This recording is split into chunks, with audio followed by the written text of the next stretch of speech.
Maka sekarang kalau kita coba untuk lihat ke nomor 2. Oke. Lihat di sini nomor 2. Jadi pertama, Maria hidup di dalam kasih Tuhan. Yang kedua adalah apa? Seperti yang dikatakan di dalam mujizat pertama. Apa yang dikatakan kepadamu, buatlah itu. Jadi di sini dilihat bahwa yang paling utama dalam hidup Maria adalah apa? Mendengarkan Allah. Mendengarkan Allah. Jadi Maria lebih mengutamakan Tuhan. Jadi di dalam perkawinan pun sama. Kita tidak pernah boleh sedikit-sedikit langsung mengatakan kita tidak bisa hidup bersama-sama lagi. No. Dengarkan Tuhan. Kalau mau mendapatkan mujizat besar di dalam hidup perkawinan, dengarkan Tuhan. Ikuti Tuhan. Bersama-sama. Walaupun tidak selama-lamanya bahwa kebersamaan itu adalah sesuatu yang indah, nyaman, baik-baik. Oke, tapi tetap bersama, tetap bersama. Walaupun Anda sering berkelahi, marah-marahan, jengkel, kecewa. But you stay together. Kenapa? Karena ini yang Tuhan mau. Oke. Belajarlah setia. Jadi kesetiaan itu bukan diukur karena menyenangkan. Saya setia karena happy kok, menyenangkan kok. Itu sih gampang. Ingat, orang Katolik pun lebih banyak orang Katolik yang mudah pindah gereja. Karena apa? Di gereja Katolik tidak ada urapan. Khotbah pastor-pastornya sulit dimengerti. Membuat orang-orangnya langsung tertunduk. Coba di gereja saudara-saudara kita. Wow, khotbah pendetanya. Saudara-saudara. Ya toh. Ada sukacita? Yang sukacita teriakan amin, saudara-saudara. Gitu. Lihat, nggak sempat Anda akan tertidur.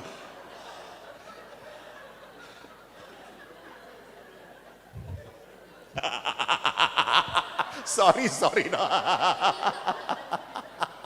Untung bukan oma-oma langsung dijedut mati ya. Masih muda, jantungnya masih kuat gitu ya. Jadi perhatikan puji-pujiannya.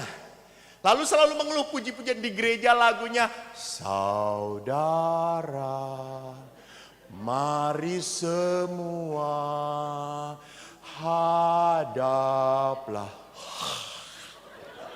altar Tuhan kita. Bagaimana bisa beda dengan saudara? Api kemuliaannya mengalir dari surga. Lihat, wah gitu ya. Tapi jangan lupa perpuluhan pun harus mengalir saudara-saudara. Ya iyalah.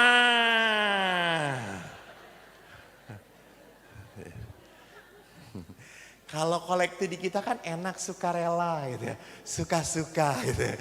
Suka-sukanya Tuhan gitu masukin gitu. Sampai pernah seorang ibu ikutan misa, pada saat dia masukin kan kalau kolektif kan udah di rumah udah di kepal-kepal sudah disiapkan gitu ya. Jadi sudah siap supaya nggak salah cabut gitu. Suatu saat seorang ibu, saya ikutan misa karena nggak pakai jubah jadi mereka tidak tahu saya pastor, masukin kolektornya. Langsung ibu tuh, aduh salah gitu. Lalu anaknya ngomong, kenapa mah, kenapa? Itu 100.000 mama. Lalu anaknya, saya ambil lagi mah, jangan. Terus gimana mah, kebanyakan mah. Udah kita 2 bulan gak kolektor gak apa-apa gitu. Itu hanya terjadi di Bandung, Mama, di Bandung. Di Padang gak mungkin kayak gitu, gak mungkin, betul? Tapi gak akan 3 bulan, 3 tahun gak kolektor dia pasti gitu ya. Jadi lihat di sini bahwa bagaimana saya itu diminta untuk apa? Setia. Jadi setia itu adalah apa? Saya konsisten karena saya sudah berjanji pada Tuhan. Saya berjanji pada Tuhan. Jadi itu prinsip saya. Selalu ingat prinsip saya dalam hidup perkawinan, hidup imamat. Hau ce pu hau ce ce. Ce. Lama-lama juga hauce sencingwing. Jadi enak nggak enak makan. Perkawinan pun sama. Enak nggak enak, ya udah gue dengan lu. Diam lu di sini gitu ya. Itu lihat. Itu kesetiaan. Jadi jangan pernah berpikir bahwa kesetiaan itu harus setiap hari semile. Kita bahagia loh semile gitu ya. Lihat kita keluarga sakinah, mawadah dan warohmah gitu ya. Tidak. Gitu ya.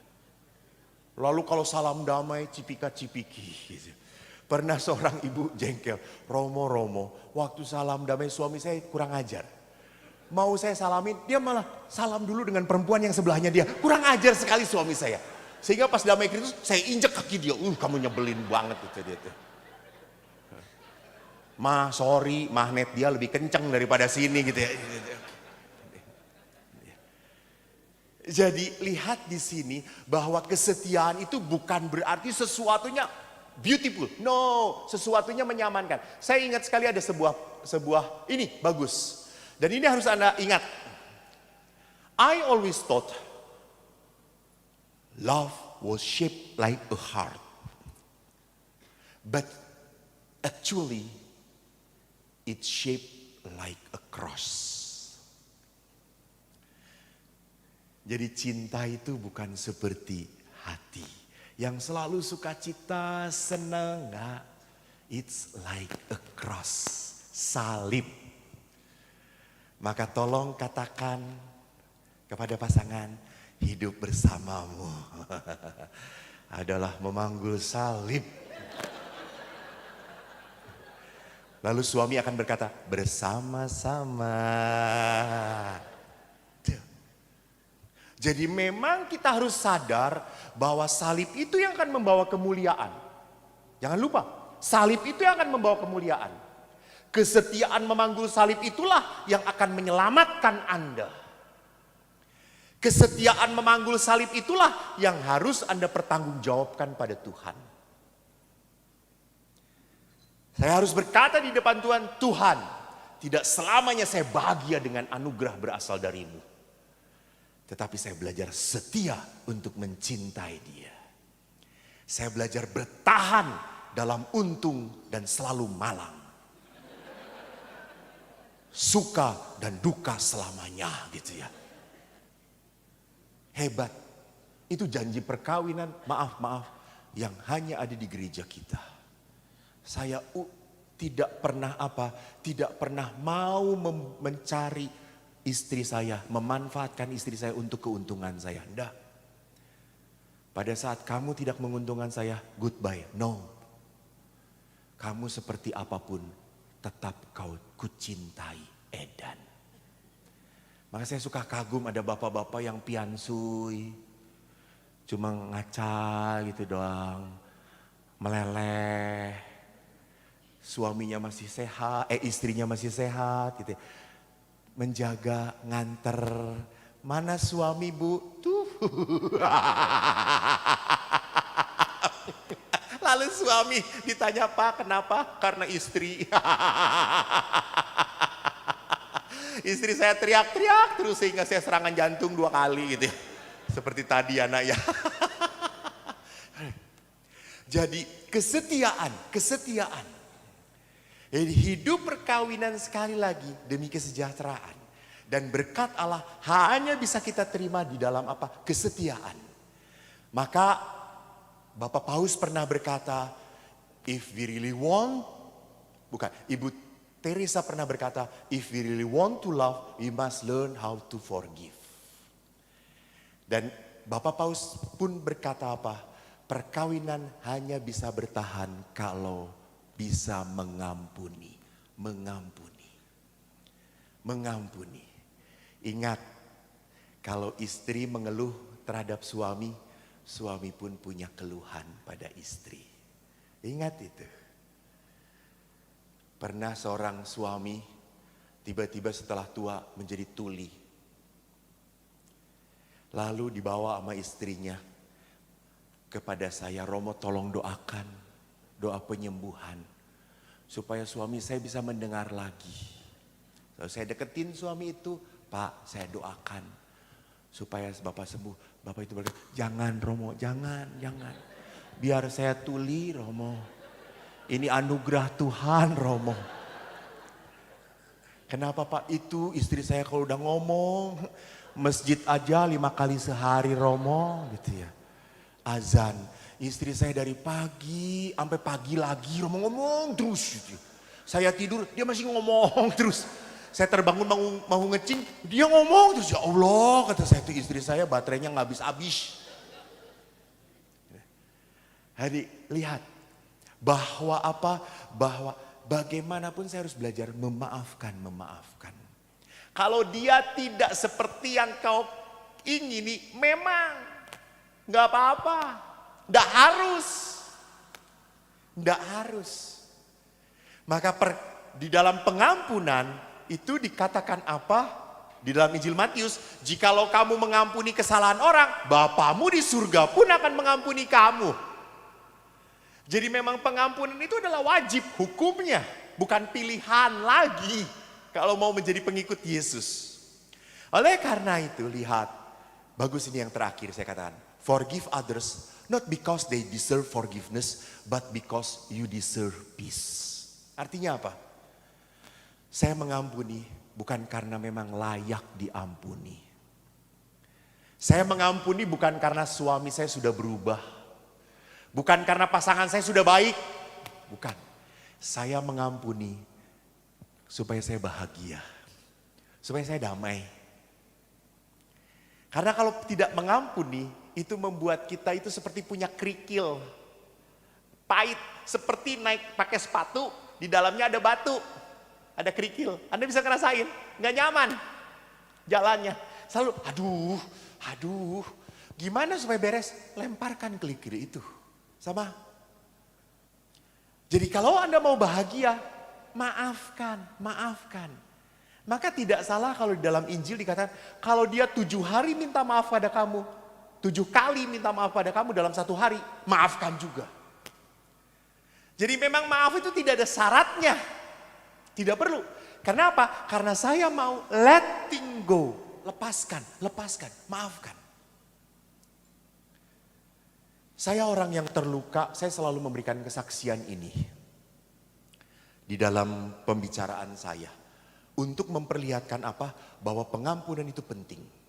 Saya terluka oleh ayah. Saya sangat marah dengan ayah. Saya tidak punya hubungan baik dengan ayah. Sampai saya ditahbiskan jadi pastor, Anda bayangkan. Sampai saya jadi pastor, saya marah dengan ayah. Saya jarang ngobrol dengan ayah dekat. Enggak pernah ngobrol. Kalau pulang ke rumah, saya cuma, hai Pak, udah. Saya ngobrol dengan ibu. Saya pulang dari Roma, bawa ziarah, cari oleh-oleh untuk ibu, liontin yang mahal. $500 gua belikan untuk mama, untuk ibu.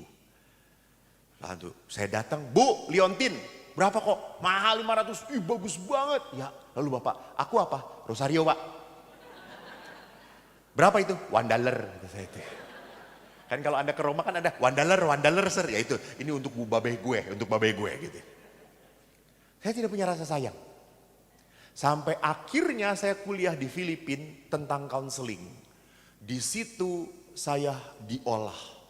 Pada saat saya diolah, kami berdoa dan kami harus membayangkan orang tua kami mati. Salah satunya ayah mati. Ayah saya meninggal, Anda tahu teman-teman saya nangis. Saya tidak menangis sedikit pun. Enggak. Saya berkata, oke ayah, goodbye. Selamat jalan. Saya nggak nangis. Dan waktu membayangkan ibu, saya menangis. Saya menangis. I really love my mom. Ibu dekat sekali dengan saya. Ibu yang selalu ngebela saya. Kalau saya dibodoh-bodohin, ibu yang selalu mengatakan, sini, anak ibu, gak apa-apa bodoh juga. Harus ada yang bodoh supaya ada yang pinter nak. Sehingga saya ngomong, Bu kalau gitu Eko bodoh gak apa-apa ya. Gak apa-apa, asal jangan selama-lamanya ya nak.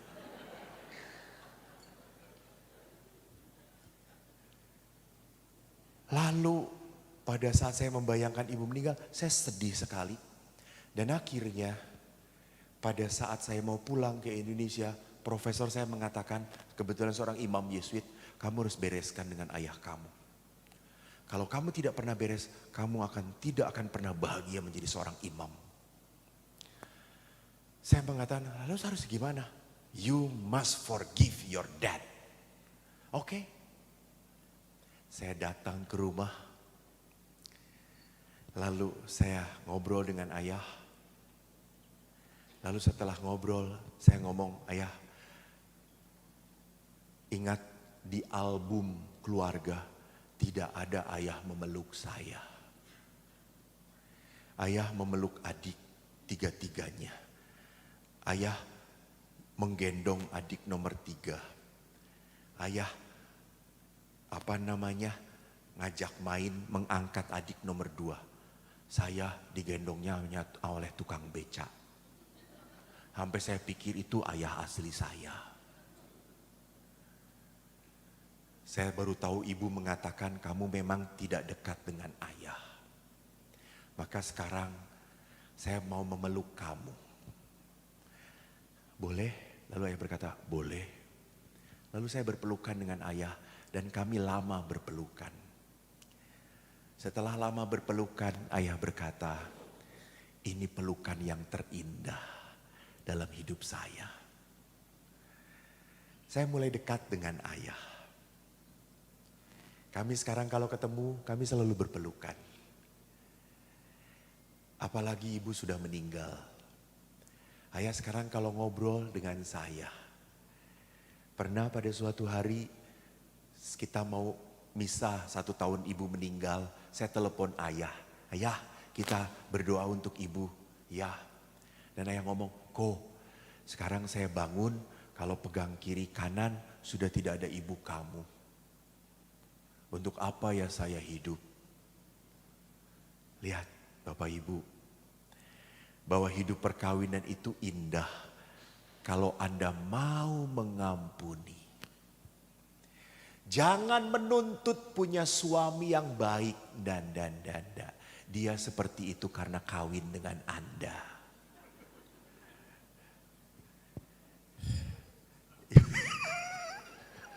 Bapak senyumnya ditahan-tahan. Iya betul pastor. Coba kalau Bapak menikahnya dengan Marilyn Monroe ya. Wah gitu ya, lebih hebat. Maka saudara-saudari yang terkasih. Di dalam perkawinan cinta itu ungkapkan. Jangan ditunda-tunda. Terakhir. Pertanyaan.